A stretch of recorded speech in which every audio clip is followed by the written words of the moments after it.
Today, we meet to discuss how the pandemic has affected students with disabilities and our responsibility to ensure they have access to free and appropriate education.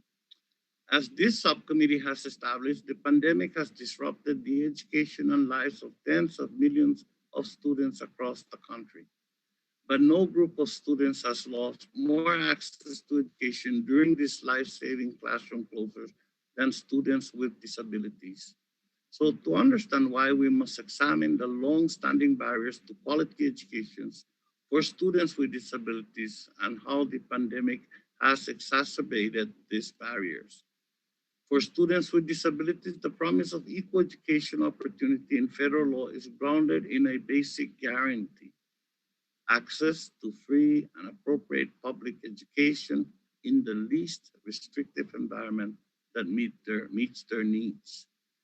Under the Rehabilitation Act and the Individuals with Disabilities Education Act, IDEA, this means that children with disabilities have the right to an individualized education plan that meets their unique needs and prepares them for lifelong learning and independent living, a right.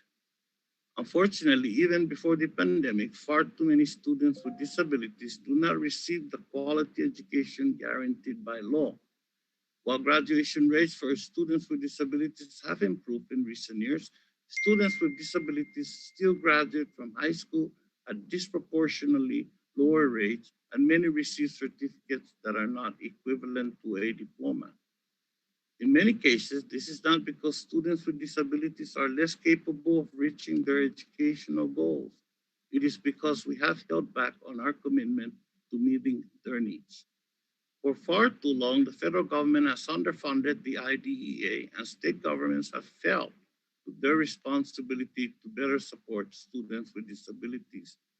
These disparities have fallen hardest on students of color, who are often identified as disabled and then subjected to harsher discipline and worse educational settings. Unfortunately, the barriers to quality education for students with disabilities have only become steeper during the pandemic. Schools initially struggled to maintain educational services for students with disabilities.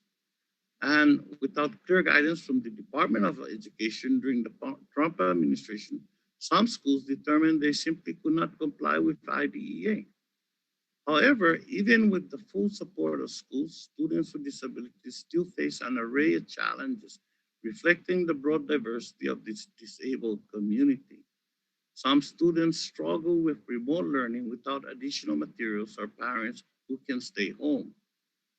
Many students also cannot receive critical services like physical therapy through remote platforms. Schools face challenges to safely reopening classrooms for students with disabilities who may be more vulnerable to the virus or have difficulty following the public health mandates such as mask wearing. But the transition to remote learning has also revealed helpful lessons. Remote communication has allowed some parents to more actively engage with school staff and for the first time remotely access support services for their children. Additionally, some students with disabilities have reported being able to focus better in remote environments. Over the last year, Congress has taken a significant step to meet the needs of students with disabilities.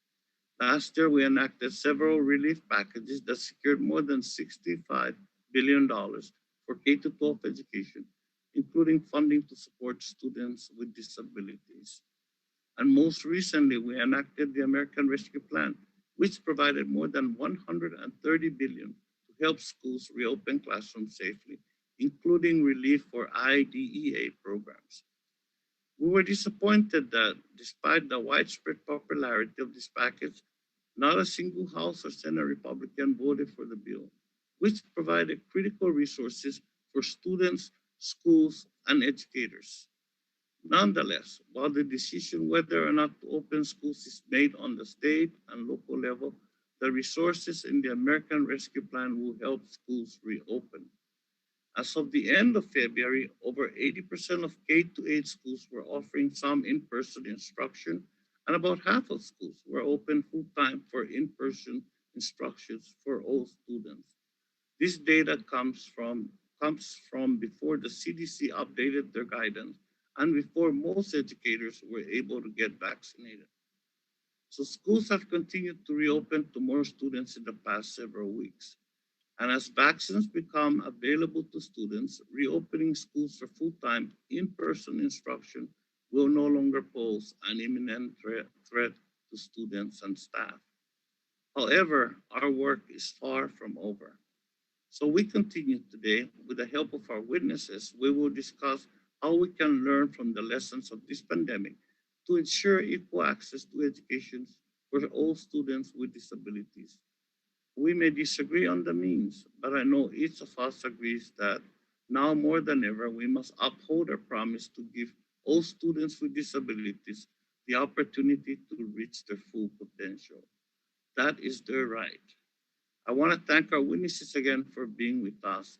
I now turn to the ranking member, Mr. Allen, who's sitting in for Mr. Owens,